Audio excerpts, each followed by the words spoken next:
ಅವರವರು ಮಾಡಿದಂತಹ ಕರ್ಮವನ್ನು ಅವರವರು ಅನುಭವಿಸಲೇಬೇಕು ಅಂತ ಹೇಳೋದನ್ನು ನಾವು ಕೇಳಿದ್ದೀವಿ ಅಲ್ವಾ? ಹೌದು, ಕರ್ಮ ರಿಟರ್ನ್ಸ್ ಅಂತ ಹೇಳೋದನ್ನು ಕೇಳಿದ್ದೀವಿ. ಅದರ ಬಗ್ಗೆ ಬಹಳಷ್ಟು ಚರ್ಚೆಗಳು ಕೂಡ ನಡೆಯುತ್ತೆ. ರೀಸೆಂಟಾಗಿ ಒಂದು ಫೇಸ್ಬುಕ್ ಬರಹ ನನಗೆ ಭಾಳ ಇಷ್ಟ ಆಯಿತು, ಅದನ್ನು ಶೇರ್ ಮಾಡ್ಕೊಳ್ಳೋಣ ಅಂತ ಅನಿಸ್ತು ನಿಮ್ಮ ಜೊತೆಯಲ್ಲಿ.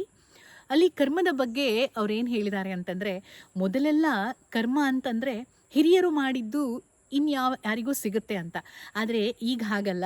ಈಗ ಈ ಜನ್ಮದಲ್ಲಿ ಮಾಡಿದಂಥ ಕರ್ಮವನ್ನು ಅದೇ ತಕ್ಷಣ ನಾವು ಅನುಭವಿಸ್ತೀವಿ. ಕರ್ಮದ ಬಗ್ಗೆ ಅದು ಸತ್ಯದ ವಿಷಯ ಕೂಡ ಅಂತ. ಅಂದರೆ ಅವರವರು ಮಾಡಿದಂತಹ ಕರ್ಮವನ್ನು ಅವರವರು ಅನುಭವಿಸಲೇಬೇಕು ಅಂತ. ಹಾಗೆ ಇನ್ನೊಬ್ಬರು ಮಾಡಿದಂತಹ ಕರ್ಮವನ್ನು ಕೂಡ ಅನುಭವಿಸಬೇಕಾಗುತ್ತೆ ಅನ್ನೋದಕ್ಕೆ ಅವರೊಂದು ಉದಾಹರಣೆಯನ್ನು ಕೊಟ್ಟು ಹೇಳಿದರು. ಯಾವುದೇ ಒಬ್ಬ ವ್ಯಕ್ತಿ ಅನ್ಯಾಯದ ಮಾರ್ಗಗಳ ಮೂಲಕ ಹಣವನ್ನು ಸಂಪಾದನೆ ಮಾಡಿರ್ತಾರೆ ಅಂತಂದರೆ, ಆ ಹಣವನ್ನು ಯಾರು ಅನುಭವಿಸಿರ್ತಾರೋ, ಮಕ್ಕಳಿರ್ಬೋದು ಅಥವಾ ಅವರ ಕುಟುಂಬದವರಿರ್ಬೋದು, ಅವರಿಗೆ ಆ ಕರ್ಮ ಅನ್ನುವಂಥದ್ದು ಟ್ರಾನ್ಸ್ಫರ್ ಆಗತ್ತೆ ಅಂತ. ಇದ್ರ ಬಗ್ಗೆ ಅವರು ಇನ್ನೊಂದು ಉದಾಹರಣೆಯನ್ನು ಕೊಟ್ಟರು. ಅದು ನನಗೆ ಬಹಳ ಇಷ್ಟ ಆಯಿತು. ಒಬ್ಬಾಕೆ ತನ್ನ ಮಗಳ ಬಗ್ಗೆ ಹೇಳ್ತಾರಂತೆ. ಅಂದರೆ ಆಕೆ ತನ್ನ ತಾಯಿಗೆ ಹೇಳ್ತಾಳೆ, ಒಂದು ಚಿಕ್ಕ ಹುಡುಗಿ, ಅಮ್ಮ ನೀನು ಸರ್ಕಾರಿ ಕೆಲಸದಲ್ಲಿದ್ದೀಯಾ, ನೀನು ಲಂಚ ಎಲ್ಲ ತಗೊಳ್ಳೋದಕ್ಕೆ ಹೋಗಬೇಡ. ಯಾಕಂದರೆ ನೀನು ತಗೊಳ್ಳುವಂತಹ ಲಂಚದ ಹಣವನ್ನು ನೀನು ನನಗೋಸ್ಕರ ಖರ್ಚು ಮಾಡಿದ್ರೆ ನೀನು ಮಾಡಿದಂತಹ ಪಾಪದ ಭಾರವನ್ನು ಹೊರಬೇಕಾಗತ್ತೆ. ಆ ಕರ್ಮ ನನಗೆ ಬೇಡಮ್ಮ ಅಂತ. ಅಲ್ಲ, ಆ ಏಜಲ್ಲಿ ಆ ಮಗಳಿಗೆ ಅಷ್ಟು ನಾಲೆಜ್ ಬಂದಿದ್ದು ಹೇಗೆ ಅಂತ ನನಗೆ ಒಂದು ಕಡೆ ಅನಿಸ್ತು. ಯಾಕಂದರೆ ಅದ್ರ ಬಗ್ಗೆ ಎಲ್ಲ ತೀರಾ ತಲೆ ಕೆಡಿಸಿಕೊಳ್ಳದಂತಹ ಜನ್ರೇಷನ್ ಮಧ್ಯದಲ್ಲಿ ಇಂತಹ ಒಂದಿಷ್ಟು ಮಕ್ಕಳು ಇರ್ತಾರಲ್ಲ ಅಂತ ಖುಷಿಯಾಗುತ್ತೆ ಅಲ್ವಾ? ಹಾಗೆ ಆ ತಾಯಿನೇ ಇದನ್ನು ಶೇರ್ ಮಾಡ್ಕೊಂಡು ಹೇಳ್ತಾ ಇದ್ರಂತೆ.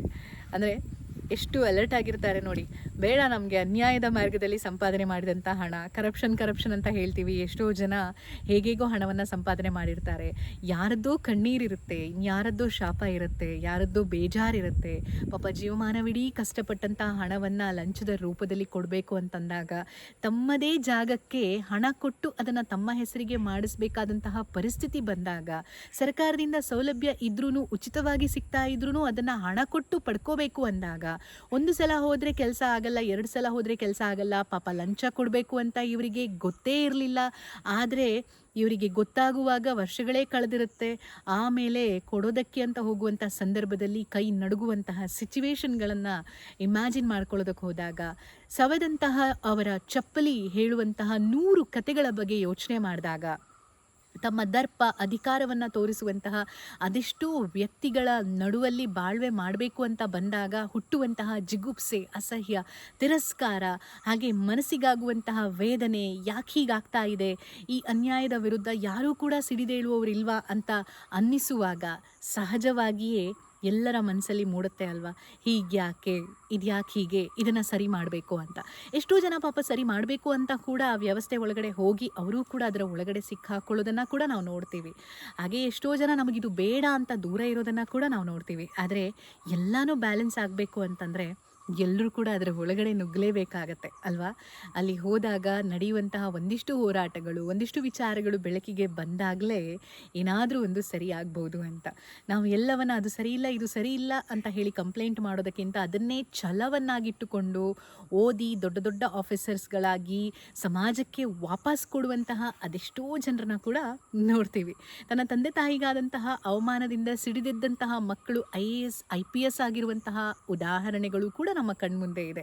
ಹಾಗೆ ತಾನು ರಾಜಕೀಯಕ್ಕೆ ಹೋದರೆ ಏನು ಮಾಡಬೇಕು ಅಂತ ಅಂದ್ಕೊಂಡಿದ್ದೀರೋ ಅಷ್ಟಲ್ಲದೆ ಹೋದರೂ ಅದರ ಅರ್ಧದಷ್ಟಾದರೂ ಒಳ್ಳೆ ಕೆಲಸಗಳನ್ನು ಮಾಡಿದಂತಹ ಅದೆಷ್ಟೋ ಒಳ್ಳೆಯ ಅದ್ಭುತ ರಾಜಕಾರಣಿಗಳನ್ನು ಕೂಡ ನಾವು ನೋಡ್ತೀವಿ. ಅಂತಂದಮೇಲೆ ಒಳ್ಳೆಯದು ಈ ಪ್ರಪಂಚದಲ್ಲಿ ಇನ್ನೂ ಜೀವಂತವಾಗಿದೆ ಅಲ್ವಾ?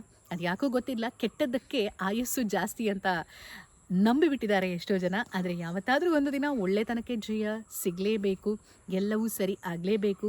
ಈ ಯುದ್ಧಗಳು ನಿರಂತರವಾಗಿ ನಡೀತಾ ಇರುತ್ತೆ ಮನುಷ್ಯರ ನಡುವೆ. ಅಂದರೆ ಅವನ ಮನಸ್ಸಲ್ಲಿರುವಂತಹ ಆ ರಾಗ, ದ್ವೇಷ ಅಥವಾ ಕೋಪ, ಕಾಮ, ಕ್ರೋಧ, ಲೋಭ, ಮೋಹ, ಮದ, ಮತ್ಸರ್ಯ, ಹೀಗೆ ಅರಿಷಡ್ ವರ್ಗಗಳು ಅವನನ್ನು ಮನುಷ್ಯನನ್ನಾಗಿಯೂ ಮಾಡ್ಬೋದು, ಇಲ್ಲ ರಾಕ್ಷಸನನ್ನಾಗಿಯೂ ಮಾಡ್ಬೋದು. ಅದೆಲ್ಲವೂ ಕೂಡ ಅವನ ಮನಸ್ಸಲ್ಲೇ ಇರುತ್ತೆ ಅಂತ ಅಲ್ವಾ? ನಾವು ನಮ್ಮ ಮಕ್ಕಳಿಗೆ ಈ ಪ್ರಪಂಚ ಸರಿ ಇಲ್ಲ, ಅದು ಚೆನ್ನಾಗಿಲ್ಲ, ಇದು ಚೆನ್ನಾಗಿಲ್ಲ ಅಂತ ಬರೀ ನೆಗೆಟಿವ್ ವಿಷಯಗಳನ್ನೇ ಹೇಳ್ತಾ ಹೋದರೆ ಅವರು ಕೂಡ ಪ್ರಪಂಚವನ್ನು ನೋಡುವಂಥ ದೃಷ್ಟಿ ಹಾಗೇ ಇರುತ್ತೆ. ಅದೇ ಇಲ್ಲ, ಪ್ರಪಂಚ ಚೆನ್ನಾಗಿದೆ, ನಾವು ಅದನ್ನು ಸುಂದರವಾಗಿ ಮಾಡಬಹುದು ಅಂತ ನಾವು ಅಂದ್ಕೊಂಡು ಮುಂದೆ ಹೋದರೆ ಖಂಡಿತ ಅದು ಕೂಡ ಸಾಧ್ಯ ಆಗಿದೆ. ಏನಂತೀರಾ?